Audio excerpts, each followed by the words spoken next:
If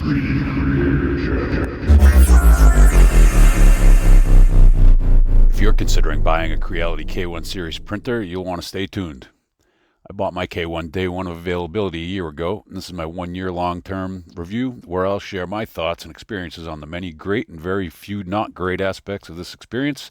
So stay tuned through the end so you can catch my conclusive thoughts on this controversial high-performance 3D printer. This is one of the first manufactured K1 printers. I bought it the first day of availability. As an early adopter, I understood that while I would be getting a much greater performing printer relative to my other slow bedslinger printers, there would also be some bugs to be worked out. And that was correct, both in the great and the bad. The good thing is that Creality support always stepped up, sending new parts upon problems. What has your K1 experience and Creality customer support experience been like? It'd be great if you shared that with everyone in the comments. My first impressions? This thing is fast and print quality is somehow better than my much slower printers. I don't know how it does both. Kind of do. I mean, like really fast. It can be mesmerizing to just stand there and watch it. The fans are pretty loud, but for that speed, it's perfectly fine. Plus, my printers are out in my shed and not my house anyway, so I don't have any problem with it. I did notice the default settings are significantly higher nozzle temperatures and lower bed temperatures than otherwise recommended by filament manufacturers. This, I believe, is due to the filament moving so much more quickly through the hot end that it doesn't have as much chance to heat up. So the nozzle needed more heat energy to keep up with the faster moving filament, and generally the filament gets to the same temperature due to the hotter nozzle at a faster speed, if that makes sense. Heating speeds and travel speeds, even the multi-start Z-axis lead screws for increased speed. What that means is on a typical screw, it will be like one helix going up the length of the shank. Whereas if you have two starts, there's sort of two threads that alternate up the screw, and that leads to a steeper thread angle. And so for each rotation, it moves further. The nozzle also heats up way faster than my old printers. For whatever reason. I'm not sure why that is. Obviously a higher power heater. Not sure about the voltage or wattage or current specs on that, but definitely heats up faster. The bed still takes a lot longer to heat up than the nozzle, but that kind of makes sense because the bed is only going up to 45 degrees or 60 degrees, whereas the nozzle has to go up to 200 to 300 degrees, so you don't want that to take all day. But the ZX movement is way faster. That's great. I can remember my first printer was Lulzbot Taz 6, and man, that thing took forever to go up and down if you had to advance it. It was painful to wait for it. So higher temperatures, it is great to have the 300 degree, 100 degree Celsius capabilities. Not that I go that high often, but I do have some polycarbonate filament that requires 300 and 100. And that's super strong material, so that is nice to have that capability. I hadn't been able to do that since my Lulzbot Taz 6, which I made a few very strong polycarbonate parts. It is tricky though, it's so strong, plus it warps, so while parts with smallish footprint on the bed can be awesome, the large thick prints I found just pulled the print surface steel plate right off the magnet bed. Then I thought I'd solve that by clamping all around the bed with binder clamps, and that solved the steel magnet separation problem, but a similar worse thing happened, much worse, which at 100 degrees C on the bed, the adhesive softened between the print surface layer and the steel bed and peeled them apart. Far worse problem. Luckily, I was able to quickly, while it was still hot enough, to remove the part from the surface and reapply the print surface to the bed. It was quite scary at that point, as it was pretty ugly, to the point where I, in fact, had to peel back up much of the bed surface to get rid of a bunch of bubbles. It was super hot, and I pressed it back down onto the plate, and thankfully it came out just fine. I still use the same bed today, and that was early on in the life of it. It's been many months and it's been fine, though it's a little rough looking, a little crispy looking, looks a little bit like a spacecraft that came through re-entry, burning up. But it works. The higher temperatures also allow for other great materials such as nylon, which I use for any time I need really strong parts, such as the hooks I made to hang my 45-pound Olympic barbell on for overhead storage safely. Basically, I looked up the material strength for nylon, designed the hooks, ran them through my structural simulation software, looked at the predicted stress concentration numbers, then beefed up any location where there were high stresses, and applied a safety factor of like 4-to-1 to mitigate the interlayer adhesion issues of FDM printing, and also another 4-to-1 because it's plastic and has nonlinear stress strain curve. In other words, if a plastic structural component is loaded lightly, it's strong, but the farther you bring it towards failing, the weakening accelerates faster and faster, as most plastics do. Unlike most metals, which tend to be linear, meaning that they're very predictable all the way up until they fail. So basically, I added 16 to 1 safety factor, and I didn't try doing a full pull-up on the thing, but I put a lot of weight on these hooks, and they're not going anywhere. So I'm pretty happy with that. Pretty good strategy as far as designing for structural 3D plastics, 3D printed plastics. I'm not sure if I would want to do that with PLA or PETG for that matter, but with the nylon I'm pretty confident of, because the nylon's a really tough material. The filament spool on the rear, I found that it was a bit annoying at first, and it's still slightly annoying. In some cases, reach around can in fact greatly add to some experiences. Your mileage may vary, but in this case, not so much. But once your print space is optimized for it, it's fine. It's a little worse on the K1 Max, which I have also since added to my collection because it's bigger and you have to reach farther. But otherwise, both are very workable, and you can always simply create an alternative filament arrangement mount. One alternate configuration I did, which worked great if I didn't mind the top cover off, which basically means it's good for PLA, not necessarily other materials. I had it hanging from straight overhead and bypassing the cable chain.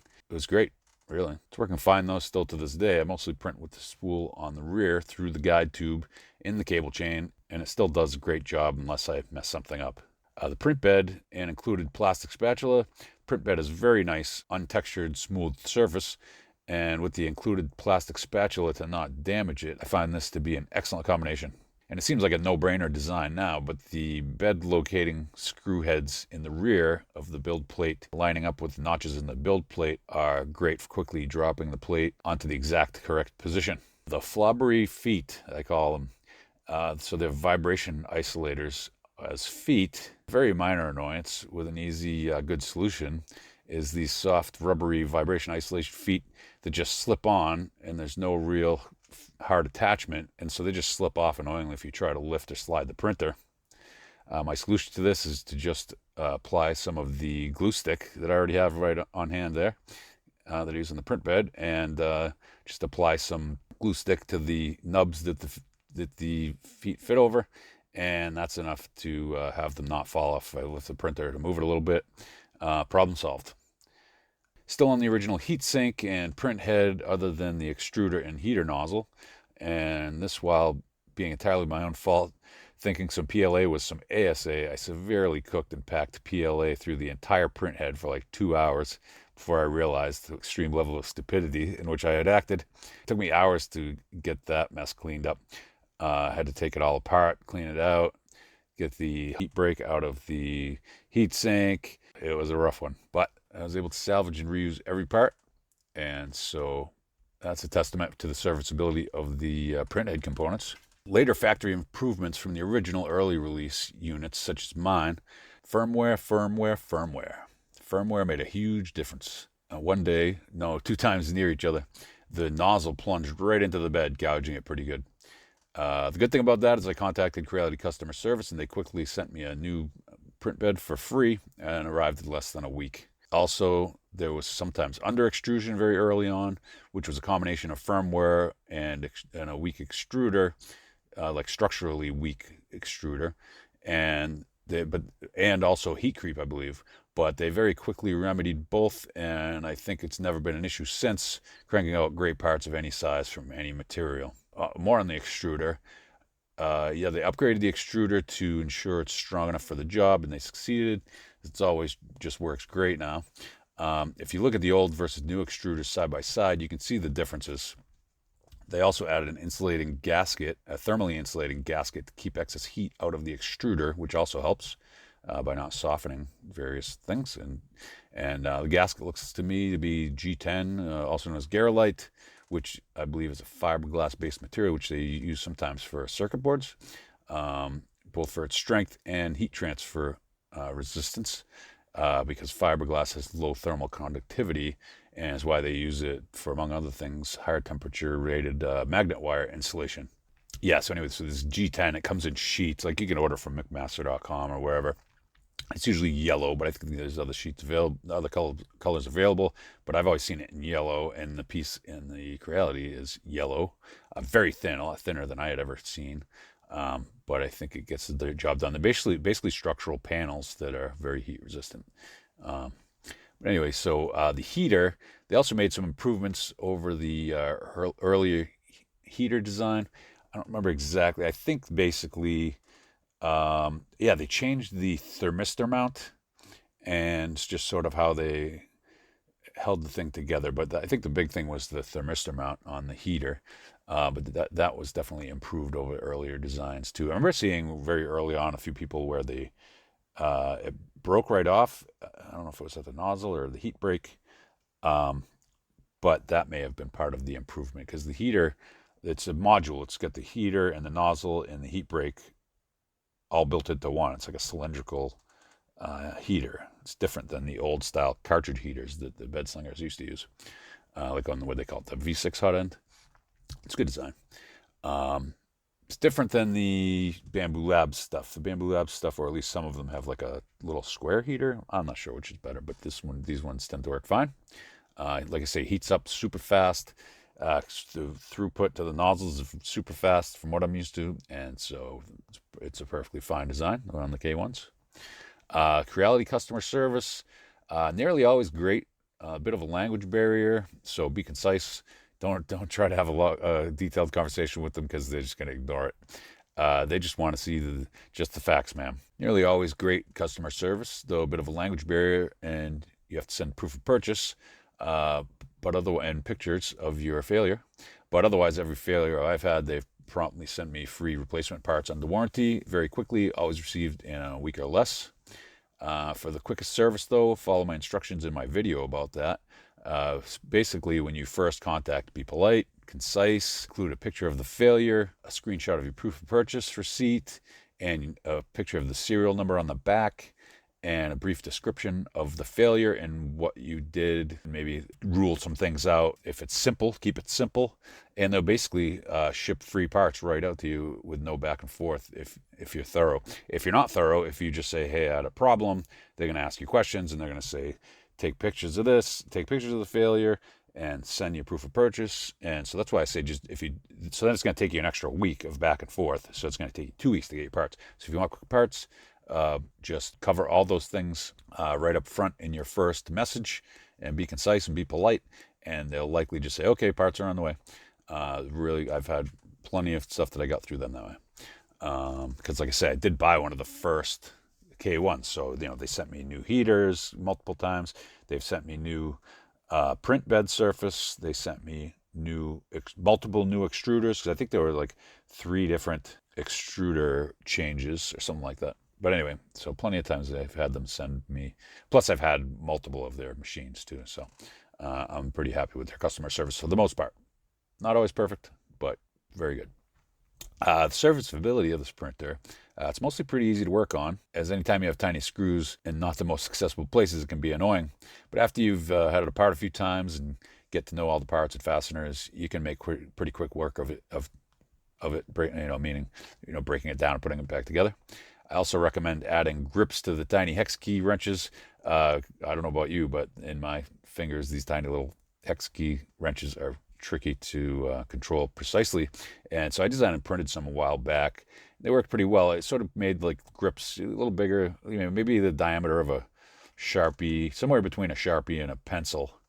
Just little hex-shaped grips that I printed and installed on the hex keys, made them really easy to control.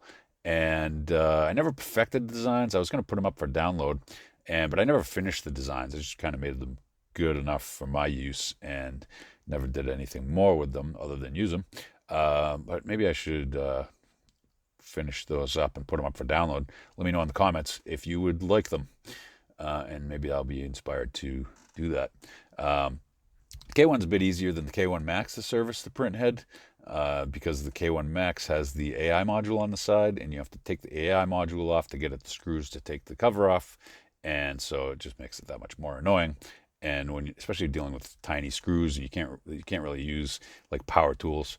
Like if I'm working on any of my machines, meaning car, truck, side by side, ATV, dirt bike, mountain bike, whatever. I can use the my favorite tool, probably my DeWalt 20 volt quarter inch impact driver to just zip screws on and off. But these screws are so small, you can't do that. You can't even get it in there, even if you weren't afraid to just break everything. But anyway, yeah. So the K1 Max is a little bit more of a pain to work on, at least the head because of the AI thing. But I guess maybe it's a little easier because you have a little more room inside. Yeah, the AI, as far as the AI on the Max, I don't get it. Like I've gotten the message like spaghetti, failure detected, but then it just keeps printing. So I don't get the point. Yeah, I can look in the thing and see. I don't need to look at the display to see that the print failed. Like I can see it, and the only time I get a notification is if I'm looking at the display. But I already can see the failure, so not extremely useful to me. I guess maybe if you're monitoring it via, if you have it on your network and you have a sort of your network notification. But I do tend to monitor my prints over my network. But the way I do it is just with a spare cell phone, taking video and broadcasting the whole video to my desktop. So I don't need text to show me that it failed. I could just see I'm like looking right at a video of it. So, but anyway, some people may enjoy the AI thing. I think it's just a pain, makes it harder to work on, and is useless to me. And I actually tried unplugging the AI just because I didn't feel like reinstalling it, and I find it useless. And it wouldn't actually run with the AI sensor not plugged in, which was disappointing. But anyway, that is what it is. My overall impression and satisfaction level after a year and lots of use and experiences and maintenance and repairs. The printer is awesome, and I have zero regret buying it. It is my go-to printer. What a great value this printer is, and I paid full price when it first released. The price has come down significantly. I think you get it for like $400 now, which is ridiculous. What a great printer! My first 3D printer, as I said, was the Lulzbot Taz 6. That printer was like $2,500 just for the printer, and then I had the dual print head, and I had the high throughput print head, and those were like $500 each. And plus, in the print bed was like this one piece silicone heated PEI glass that was literally $150. And like I had the worst luck, like stuff with the vibration of the 3D printer and stuff. I had something up on a shelf that fell off and landed on the print bed and smashed the print bed.